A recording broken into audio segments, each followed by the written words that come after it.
रिक्शे वाले से लेके और प्लेन चलाने वाले तक लगभग एक मोहल्ला में 1-2 हज़ार आदमी तो रहते ही हैं लगभग।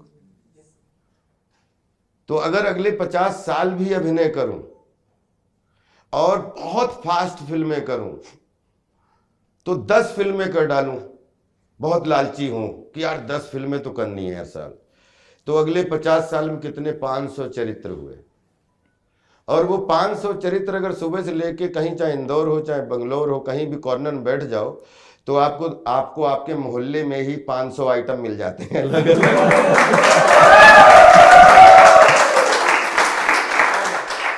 तो आप मुझे कॉमेडियन बुलाइए, मुझे बहुत अच्छा लगता है। क्या बात है। मुझे छोटू बुलाइए, मुझे बहुत अच्छा लगता है। मुझे लंबू बुलाइए, मुझे बहुत अच्छा लगता है। हाँ, मान के बैठा हूं बचपन से कि मेरी हाइट 100 फीट की, मेरी गलत फहमी में क्या करूं। अब इसको मानो, ये वैसे मजाक की बात हो सकती है, क्योंकि हाइट का पैमाना किसने देखा। हाइट तो उन्होंने नापी है जिन्होंने फील्ड में कुछ किया है। Take for example Bharat Ratna Sachin Tendulkar sir, जिन्होंने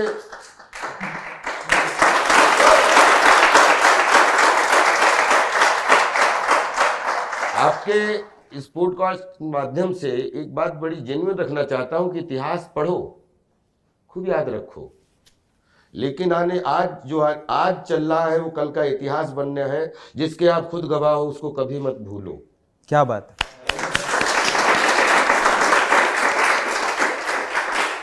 जिस दिन सचिन तेंदुलकर ने सोच लिया कि हाइट का पैमाना 6 फीट है तो तेंदुलकर तो कभी खेलने ही नहीं आ पाते। फिर उसके बाद में जब प्रार्थना में खड़े होते थे सुबह सुबह, बच्चे चलो सब खड़े हो जाओ, आ जाओ सब, देखो अपने अपने बच्चे, राजपाल आ गया हो, तो मुझे ये लगता था 100 फीट से हाइट शुरू होती है, 100 फीट का आदमी आगे खड़ा है।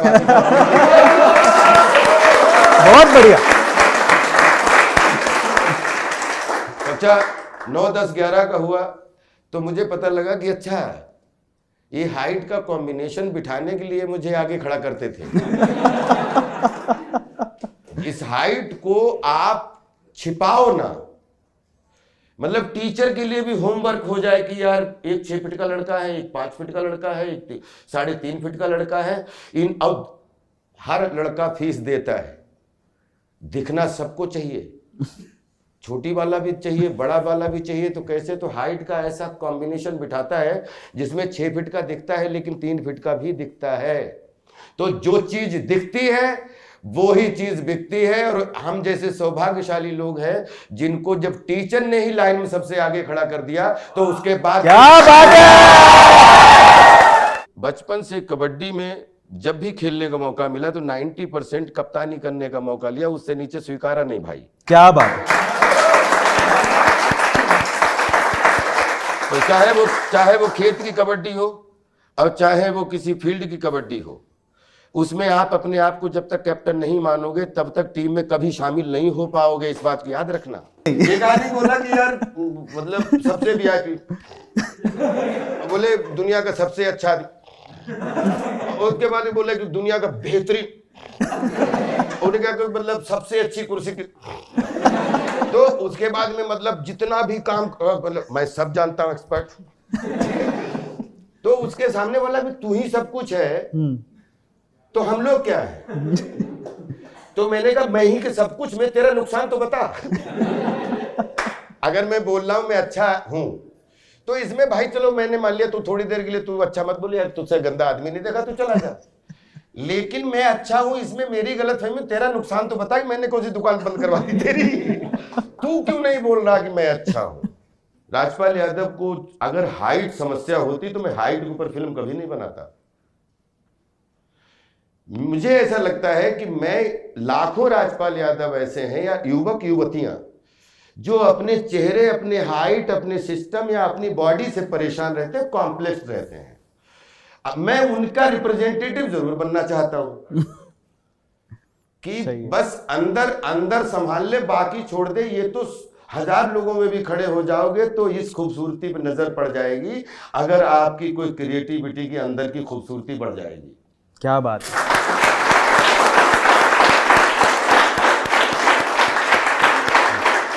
पर सर मैं यही कहना चाहता हूँ कि फिजिकली भले ही आपका कद छोटा हो पर वाकई में आपने जो कमाल किया है। नहीं बोला कद कतई छोटा नहीं है।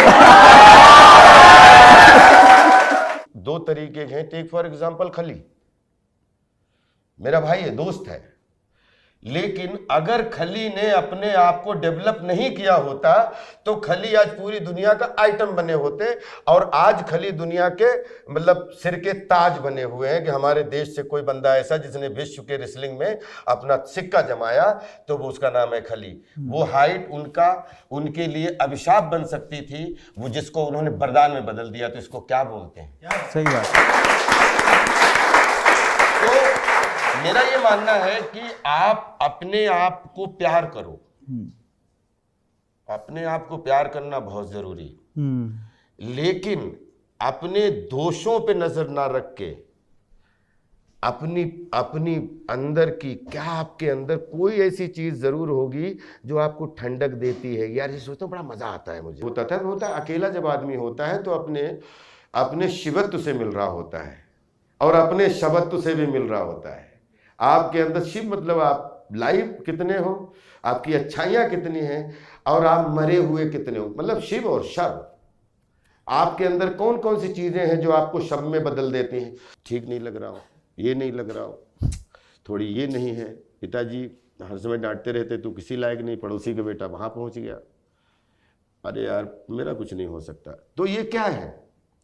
ये आपके अंदर के पैदा हुए निगेटिविटी के वो कीड़े हैं जो आपको, आपके शिव को, आपके जिंदा को, आपके लाइव को, आपके पंच प्राण को शव में परिवर्तित कर देते हैं। तो उसमें कभी कभी फाइट चलती रहती है। एक दिन आदमी डिप्रेशन में होता है, अब सवेरे उठता है नहीं आज यार ठीक है आज कुछ करूंगा, और एक आदमी हमेशा ही करता रहता है आज कुछ नहीं हुआ तो भी हा। और एक आदमी का सब कुछ हो गया, उससे बोलो भाई you have done a wonderful job, लेकिन आप चूक गया ना मैं थोड़ा वो चूक गया। वो तेरा लालच बहुत अच्छा है, वो तेरा पैशन है, तेरा डेडिकेशन है, तेरा मोटिवेशन है खुद का। लेकिन जो 1000 तालियां, कल हो सकता है एक बॉल पे आउट हो जाए तो 1000 गालियां भी मिल जाएं, तो उससे पहले जो तालियां मिली उनका अंदर अंदर खूब दिल से मजा तो ले ले, ताकि गाली में भी तू विचलित ना हो। जब तक तालियों को सहना ये अपने आप में कठिन होमवर्क है। क्या आपने स्टार्टिंग में ही ये सोच लिया था कि मुझे कॉमेडियन बनना है? ऐसा कौन सा पल था जब आपको लगा कि मुझे इस फील्ड में जाना है, या कौन इंस्पिरेशन बना आपका इसके पीछे? ये सवाल है सर। दुनिया में अगर जितने लोग जीवित हैं सर जी, वो सब अभिनेता हैं, चाहे मेल चाहे फीमेल। अगर ये है कि कोई अभिनय को अपना पेशा बना लेता है, कोई अपनी अभिनय को पेशगी बना देता है, फर्क सिर्फ इतना है। अभी विवेक की एज इतनी बड़ी याद करो या अरविंद की अपनी, तो मदर के सामने जाते थे मदर जैसे हो जाते थे, पिताजी के सामने जाते थे तो पिताजी के क्या व्यवहार करना है वो आपको, जब आप गली में अपने दोस्तों के साथ जाते थे और एकदम खिल जाते थे और मतलब बिल्कुल बदल जाते थे। फिर उसके बाद जैसे टीचर के पास पहुंचे तो एकदम बदल जाते थे। ये कौन टीचर था जो आपको सिखा रहा था कि मदर से कैसा व्यवहार करना है, टीचर से कैसा व्यवहार करना है, या बड़े भाई से कैसा व्यवहार करना है, या मतलब गली के दोस्त से कैसा व्यवहार करना है? मुझे ये लगता था कि जब आदमी बच्चा तुतला के बोलना शुरू करता है, उसके पास कुछ नहीं होता है, उसके पास सिर्फ सेंस होता है। तो उस समय अगर एक बच्चा कंप्लीट अभिनेता लगता है, बच्चे को देख के क्यों अच्छा लगता है? क्योंकि वो जो कर रहा होता है वो सच्चे दिल से जो अंदर सोच रहा होता है वही जी रहा होता है। बाबा कारंत साहब का नाम सुना होगा आप सबने, अगर किसी ने।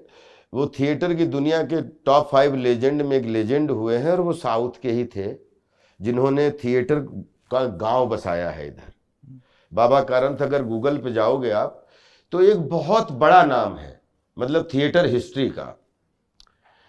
वो मैंने सुना कि बाबा साहब आ रहे हैं, बाबा कारंत साहब आ रहे हैं, बाबा कारंत साहब आ रहे हैं। वो आए, वो म्यूजिकल, उनका म्यूजिक, कोई भी प्ले हमेशा जो म्यूजिकल बनाते थे, मीनिंगफुल थिएटर म्यूजिक। तो मैंने सब लड़कों का नंबर आया, सब बोल रहे थे मुझे ये आता है, मुझे ये आता है, मुझे ये आता है।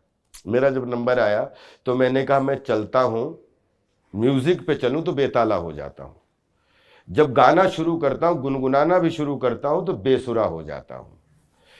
तो इसीलिए तो इंस्टीट्यूट में आया हूं कि क्या क्या प्रॉब्लम झेल रहा हूं। जब खड़ा होता हूं तो जैसे नहीं अपन थोड़े पैरों को मजबूती देने के, पैर कांपे ना, तो ये हाथ टाइट हो जाते हैं। आपने देखा होगा किसी एनुअल फंक्शन में, देखो तुम समझने की कोशिश क्यों नहीं करते, तो इसके मतलब वो पैर खड़े रहें, लाइन याद रहे, इसलिए हाथ टाइट हो जाते हैं। तो ये अच्छे अभिनेता या अच्छे परफॉर्मर्स की ये सब कमियां हैं कि आप कैसे बोलने और बैठने और उठने और खड़े होने में, चलने में आपको कोई तकलीफ नहीं, तो आप अच्छा जी रहे हैं। बाबा कारण साहब ने मुझे उठाया, बोले चलिए आप। दुनिया का हर शास्त्र पढ़ा दिया कि जो आदमी इस दुनिया में चल सकता है वो कभी भी बेताला हो ही नहीं सकता।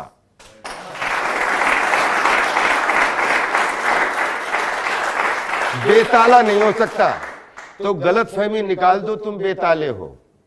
एक बच्चा इतना बड़ा होता है कि वो कैसे डांस करने लगता है, उसको ये नहीं पता होता, वो म्यूजिक सुना, अंदर आया, वो थिरकने लगता है, उसको ये नहीं मालूम ब्लॉकिंग किसको कहते हैं। लेकिन बच्चा, आपने देखा होगा, बच्चा बेताला भी नहीं होता, वो डांस उसी पे करता है। दूसरी चीज, जो आदमी, उन्होंने कहा कुछ भी बोलो,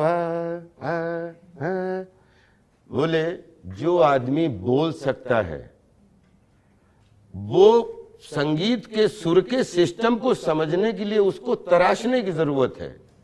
लेकिन दुनिया में हम आप कितने भी, जितने लोग बैठे हैं जो बोल सकते हैं, बेसुरे हो ही नहीं सकते। इस बात को भी, क्योंकि कोई भी आदमी बेसुरा नहीं है।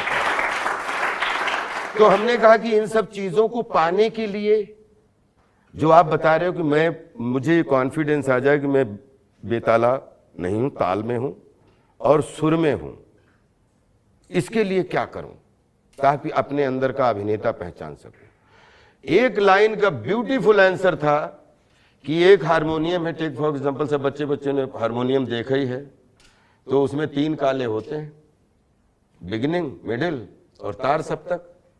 तो इसमें बीच अपन यही उम्र का पड़ाव है, ये काले हैं। तो बोले अगर तार सप्तक मतलब सबसे हाईएस्ट पे गाओगे अचानक तो गला फट जाएगा।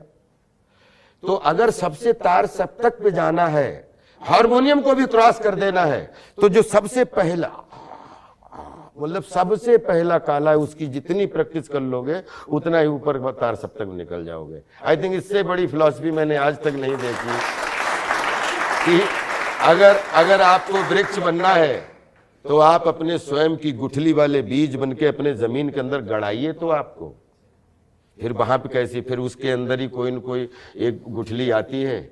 ऐसे आदमी आम खा के फेंक देता है, कोई घूरे फेंक देता है, कोई सड़क पे फेंक देता है, कभी कभी उसमें पैर लग जाता है तो वो गुठली नीचे चली जाती है, सूरज गर्मी पड़ती है, ऊपर का तना पूरा जल जाता है।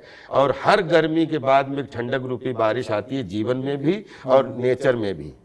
तो जब बारिश होती है तो वो जो बिल्कुल इतना जल चुका हो ऊपर तना होता है, उस पर बारिश पड़ती है, वो सड़ने लगता है।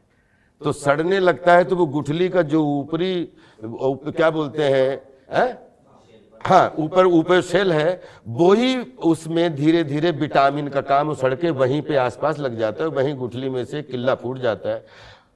बहुत सारे ऐसे हैं पौधे जिनको बकरी, भेड़ बकरी जानवर खा जाते हैं, लेकिन उन्हीं में आप हम जैसे सौभाग्यशाली लोग निकल के भेड़ बकरियों या उनसे बच जाते हैं और खड़े हो जाते हैं, और फिर वो पॉडकास्ट के माध्यम से या चाय वाले के माध्यम से या वो अभिनय के माध्यम से या आपका कॉन्कर वर्ल्ड के माध्यम से, वही मतलब फिर अपने अपने जीवन के दरख्त बन जाते हैं। क्या बात। तो मुझे ऐसा लग रहा है कि जो आपने अभिनेता की, मुझे कॉमेडियन बनना था या ये बनना था, मेरा बनने में तो बिलीव ही नहीं है, क्योंकि जो चीज बनी वो बिगड़ी। ये बिल्डिंग जिसमें आप बैठे हो, इसमें बनना क्या है?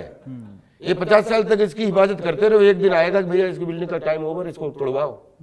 जैसे इसकी बिल्डिंग जो टूट जाएगी, यहाँ पे जो पुराने होंगे वो बोलेंगे यहाँ पे कॉर्पोरेट सेंटर था, जो अब जिनको नहीं पता वो बोले कौन सा सेंटर था यहाँ पे, अच्छा होगा, हमें क्या मतलब। होने में विश्वास करिए, और मैं त्रिआयामी अभिनेता होने के लिए था, बना हूं और बना रहूंगा। क्या बात इसलिए अगर कोई 1 साल भी उम्र में बड़ा है तो उसको तो अग्रज की श्रेणी में लाता हूं जी। क्योंकि 1 साल अनुभव ज्यादा है उनके पास, लेकिन उनको बुढ़ा कभी नहीं मानता हूं, क्योंकि जो जितना बुढ़ा मिले आप उसको एक्सपीरियंस के नाम पे उसको, एक कितनी बड़ी ट्रेजेडी है कि एक आदमी 70 साल का है और भाई साहब वो आदमी 5 साल के बच्चे के साथ में खेल रहा है। तो 70 साल का बंदा 5 साल का बना हुआ था, क्योंकि 5 साल वाले को तो 70 साल 65 साल अभी जीना पड़ेगा तब वो पहुंचेगा। तो 70 साल वाला जवान ज्यादा है, बच्चा ज्यादा है, जो 5 साल के बच्चे के सामने हल्ले मतलब, तो उस 65 साल का अनुभव एक साथ अलग करके और उस बच्चे के साथ 5 साल का बन जाता है। तो मेरा ये मानना है कि जो बड़ा है उसके पास अनुभव जरूर है, लेकिन बच्चे के पास बहुत कुछ उसको भी सिखाने के लिए है। Correct. क्योंकि nowadays there is whole world became a small village, everybody knows everything। आपके अभी राम दुलारे पांडे का अगर नाम खोजना हो तो आपको आपसे पता पूछने की जरूरत थोड़ी, जीपीएस समझाना है, राम दुलारे पांडे फला गांव फलाना दिमाग, और आदमी पहुंच गया कि साहब अमेरिका से आए हैं। द ग्रेट डिक्टेटर देखिए आपने चार्ली चैपलिन की, आज से 40 गुनी कम सुविधाओं में एक सिनेमा जो 400 साल बाद भी आगे फेल नहीं किया जा सकता। तो कैसे मतलब ये फैसला कैसे होगा कि कौन बड़ा कौन छोटा? चलो बता दो कौन कौन बड़े, मैं ऐसे सर झुका लूंगा, लेकिन पहले डिसाइड तो करो बड़ा कौन है। मैं भाई सबसे दुनिया का छोटा आदमी, मैं जीरो हूं, क्योंकि हर आदमी हीरो है। सब हीरोगिरी आपको मुबारक, पूरे वर्ल्ड के सारे लोगों को, और मैं जीरो बनने के लिए आपके बीच में तैयार हूं, क्योंकि जीरो बनाया नहीं जा सकता, जीरो पैदा होता है, और जो जीरो होता है वो दुनिया के किसी भी हीरो के सामने खड़ा हो जाए तो वो जीरो उसको 10 गुना 100 गुना बड़ा कर देता है।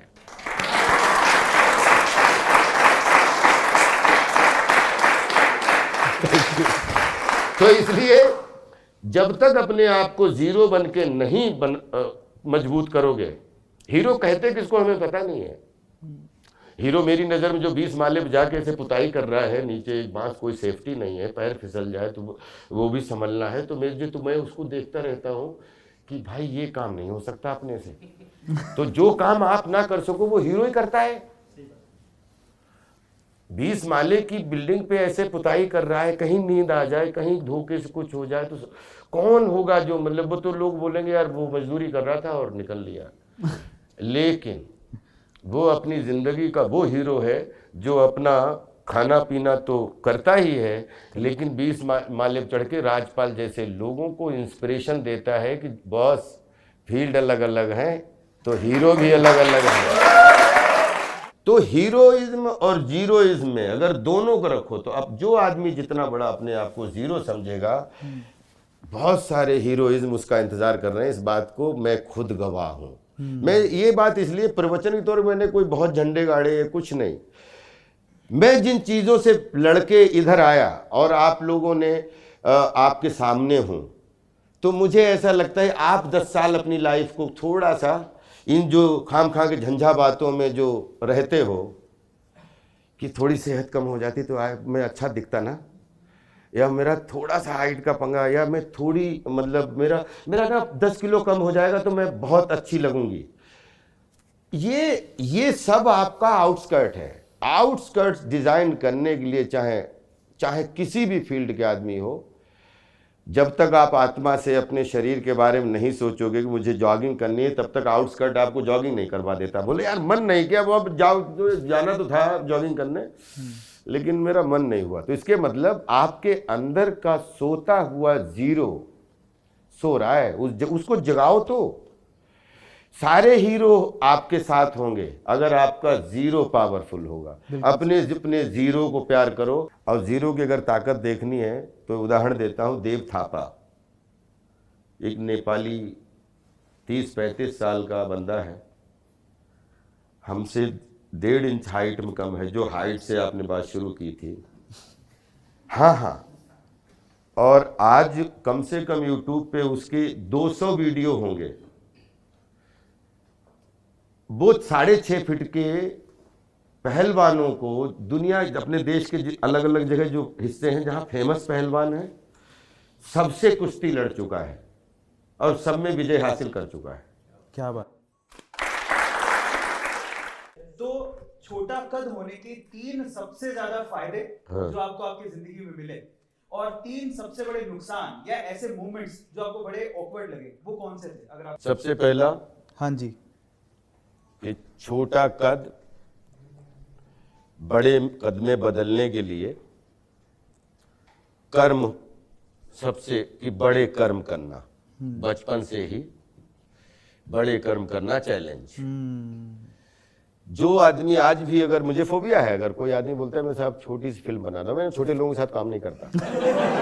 आप बिलीव करिए,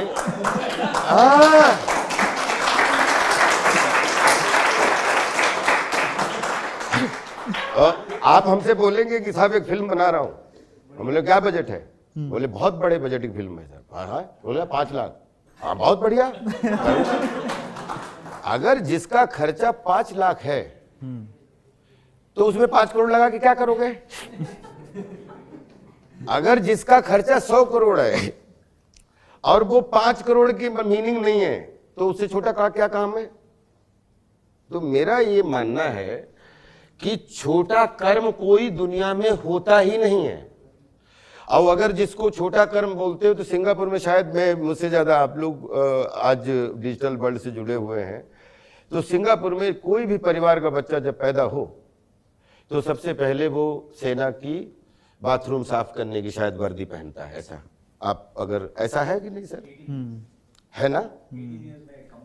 18 ईयर्स में कंपलसरी है। उसके बाद वो भले ही हवाई जहाज चलाए, दुनिया का कोई भी काम करे, आई थिंक बड़े होने की निशानी ही सबसे लोएस्ट काम जिस दिन करना सीख जाओगे, दुनिया का हर बड़ा काम आपके कदम उठाएगा। हम ये बड़े कामों के चक्कर में हमारे जो काम हैं वो भूल जाते हैं। हम अपने घर के बाथरूम साफ करने में शर्म है, मैं कैसे करूंगा? मेरी गाड़ी देखो ना साफ होगी कि नहीं। मतलब आप अपाहिज हैं। एक उदाहरण के लिए, अलकाजी साहब थे हमारे इंस्टीट्यूट के, वो जब जाते थे इंस्टीट्यूट में तो वो कभी भी क्लास में पहले नहीं जाते थे।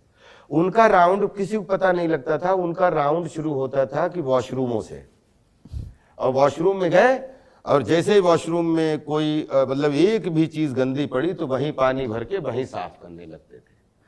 जब एक एमडी बाथरूम साफ कर रहा है अपने इंस्टीट्यूट का, तो कितने सीएमडी घूम रहे हैं बच्चे के रूप में, बूढ़े रूप में, अरे बॉस बाथरूम साफ कर रहा है, तो उसके बाद आप कितने बड़े रह जाते हो जब बड़ा आदमी वो काम करने लगता है जिसको दुनिया घर काम छोटा समझा जाता है।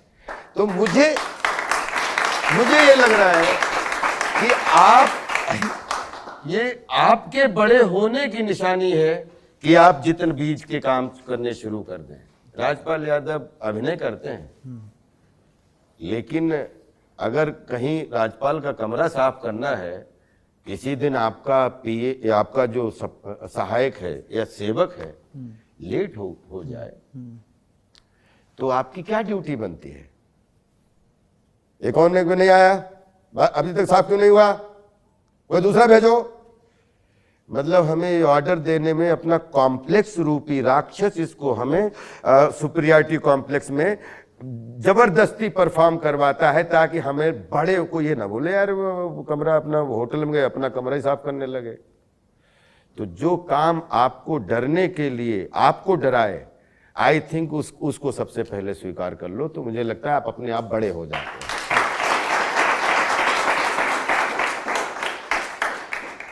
एक जब आपको पहले बता दिया कि हाइट हमारे लिए कभी समस्या नहीं रही, नंबर 1।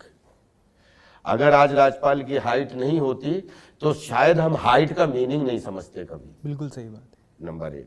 नंबर 2, कोई भी चैलेंज काम, कोई दुनिया का बड़ा चैलेंज है वो हर छोटे चैलेंज से शुरुआत होती है। नंबर 2 और नंबर 3, सुनो सबकी, सबकी सुनो और दिल की चुनो।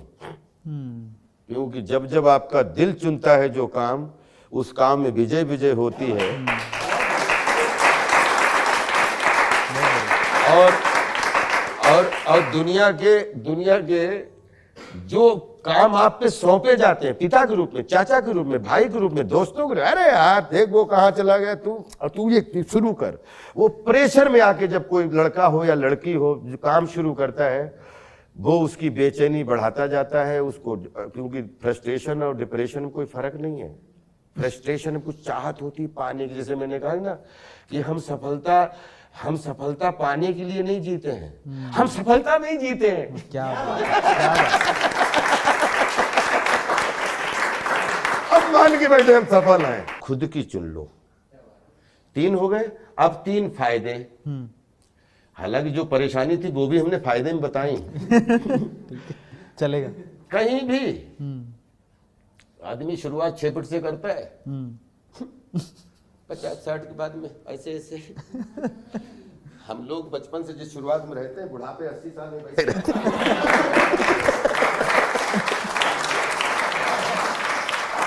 क्योंकि इतना जीवन में झुक चुके हैं, झुकने के लिए कुछ बचा ही नहीं है।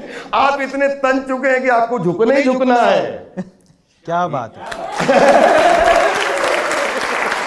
और हम इतने झुके हुए हैं बचपन से कि अब हमें खड़े ही होना है, बाकी झुकने का तो प्रश्न ही नहीं, झुक तो चुके ही हैं। और जिनको झुकने की आदत नहीं, कष्ट उनको है बस। अच्छा, दूसरी चीज, आयतन बहुत कम लेते हैं, कहीं बिठा दो, कहीं बिठा दो, खिड़की बिठा दो, उधर वहीं पे फिट। तो एक दिन बैठे बैठे कि तीसरा फायदा जो सबसे बेहतरीन, कि मैं अपने आप को दुनिया का सबसे बड़ा मान के बैठा कि वो सिम कार्ड हो, मोबाइल कितने भी लंबे चौड़े कैसे भी हो, फिर सब में हो जाऊंगा। जो राधा भाभी और आपकी लव स्टोरी है, उसके बारे में एक बार बताए दुनिया को कि वो कैसे शुरू हुई। और तो 20-22 साल की उम्र थी तो मेरी शादी हुई। तो हमारा और हमारी पत्नी का 1.25 साल का रिश्ता रहा, और उस समय एक छोटी सी बच्ची का जन्म हुआ, और वो आफ्टर डिलीवरी जो है 15 मिनट बाद वाइफ का निधन हो गया। तो उसमें वो बच्ची है जो है, मदर भाभी सब ने उसको पाला। मैं तो इंस्टीट्यूट में था।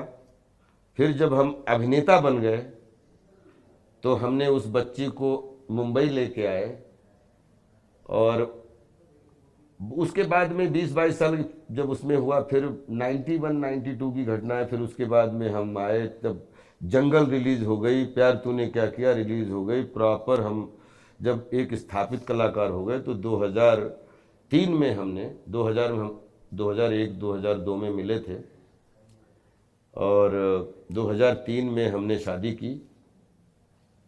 और वो शादी जो है हमारी राधा के रूप में है।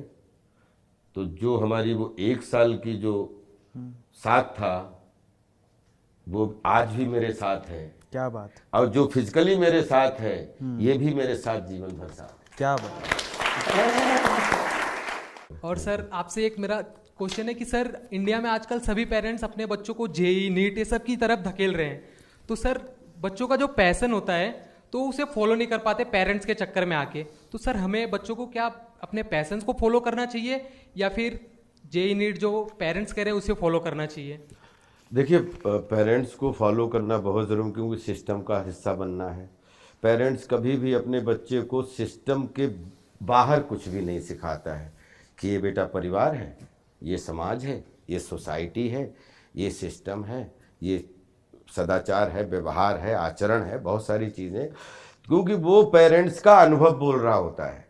एक बच्चा जब सीख ही रहा है, जब उसको छोटा बड़ा सीखना है, ABCD सीखनी है, तो उसको पेरेंट्स बोझ क्यों नहीं लगने लगता है। अगर आपको टीचर बताए कि ये टॉपिक आज करिए, ये करिए, तो आप उसको सीखते हैं।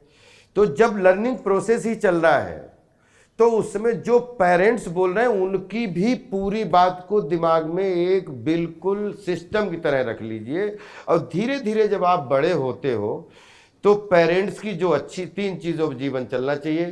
कोई चीज़ अच्छी बताई, स्वीकार कर ली साहब, अब नकल करने में अकल की ज़रूरत तो होनी चाहिए। अब कोई चीज़ बुरी लगी तो उसको सुना, इस कान से सुना, इस कान से निकाल दिया ना। और ऐसा बोलते हैं कि यार जब जो चीज़ अच्छी ना लगे इस कान से सुनो, इस कान से निकाल दो। और तीसरी चीज़, जो बहुत बुरी लगे या बहुत अच्छी लगे, उसको अनुभव बना लो। तो मुझे ऐसा लगता है every day is learning day, every day is beginning day, every day is working day. आपके इस लर्निंग और वर्किंग के बीच में जो सजेशंस और बोलते हैं सबका मोस्ट वेलकम करो, माता पिता से लेके सोसाइटी तक, और सबको लेते हुए जहाँ जिसका मौका मिल जाए वो ले लो। अच्छा मिले साथ रखो, बुरा लगे नेग्लेक्ट कर दो, और बहुत बुरा लगे अनुभव बना लो। इससे ज़्यादा बोझ लेने की ज़रूरत नहीं है। अगर हम स्किल्स की बात करें तो नेशनल स्कूल ऑफ ड्रामा और थिएटर, इन दोनों का क्या अहम योगदान रहा आपके जीवन में, और एक कलाकार को एक परफेक्ट प्लेटफॉर्म की कितनी जरूरत होती है? हमारे गांव से लेके, समाज से लेके, मेट्रो सिटी से लेके, हमने सबसे ज़्यादा जिंदगियां बर्बाद होते देखी बिकॉज ऑफ हारने का डर। ये भी गए थे, अच्छा हो गया आपका वो सिलेक्शन। पता लगा आदमी यार जब से उधर गया था, मोहल्ले में निकलता हूँ लोग मजाक उड़ाते हैं, अब तो मैं अपने कमरे से बाहर ही नहीं निकलता हूँ। मतलब हम कितना अपने आप को आइसोलेट करते चले जा रहे हैं, किस डर से कि मोहल्ले वाले क्या सोचेंगे। मैं बोलता हूं जिस दिन हार हो ना, 2-4 राउंड और मोहल्ले में ज्यादा लगा लो, ताकि जितनी लोगों की मतलब जितने अंदर की तेरी हार से मुझे कितनी खुशी मिली, ठीक है ना, जितनी तेरी हार से इतनी मुझे खुशी मिली, उनको इतने मौके दे दो कि आदमी के बाद में बोलते हैं यार ये तो मतलब मैंने तो बहुत चिढ़ाया इसको हारने में, तो चिढ़ता ही नहीं, साला बेशरम हो गया है। उसके बाद क्या बचा है? जीत के तालियों के अलावा कुछ बचा नहीं उसके पास। बिल्कुल। क्या आपकी जिंदगी में ऐसा कोई पर्सन जिसे आप सबसे ज्यादा प्यार करते हैं? सबसे ज्यादा अपने आप को प्यार करता हूं। बहुत बढ़िया, ऐसा होना भी चाहिए। बहुत सारे टॉप क्लास एक्टर्स आप उनके साथ काम कर चुके हैं, सबसे ज्यादा इंस्पिरेशन आपको किससे मिली? अपने आप से। बहुत सारी मूवीज की हैं, उसमें आपकी फेवरेट मूवी कौन सी है? आनी बाकी है। आनी बाकी है, क्या बात है। Rajpal Yadav as a comedian और Rajpal Yadav in a serious role. Serious role. बहुत बढ़िया। अगला सवाल, चुप चुप के भूल भुलैया। ऑफ कोर्स चुप चुप के। बहुत बढ़िया। काम या पैसा, ये सवाल का जवाब आपको तब देना है आज से 10 साल पहले के राजपाल यादव के हिसाब से। काम के लिए नहीं। काम। फिर से काम, आगे काम, अभी काम। बहुत बढ़िया। बाकी ये सब साधन है। मुंबई की एक ऐसी सच्चाई जो हम नहीं जानते। कभी भूखा नहीं सोने देती मुंबई, अगर आप मुंबई के होके जाओगे तो। और मुंबई पे आप जाते हुए है, बहुत सारे लड़के बोलते हैं देखना एक दिन, तो मुंबई को आप जैसे स्वीकारोगे मुंबई आपको वैसे स्वीकारेगी। बहुत बढ़िया। बॉलीवुड की ऐसी काली सच्चाई जो हम नहीं जानते। 100% असफलता का एहसास, 100% मतलब 99.99% असफलता, अगर इसको सधे हुए शब्दों में बोलें। एक ऐसा फील्ड जिसमें चाहे 50 साल काम कर लो, लेकिन 99.99% असफलता हर समय आपका साए की तरह रहती है। 0.11% के बीच में सफलता के चांस मिलते हैं, वो सारी असफलता के दरवाजे मतलब बंद करके और सफलता के दरवाजे खोल देते हैं। तो इसमें हमारी फील्ड में सबसे ज़्यादा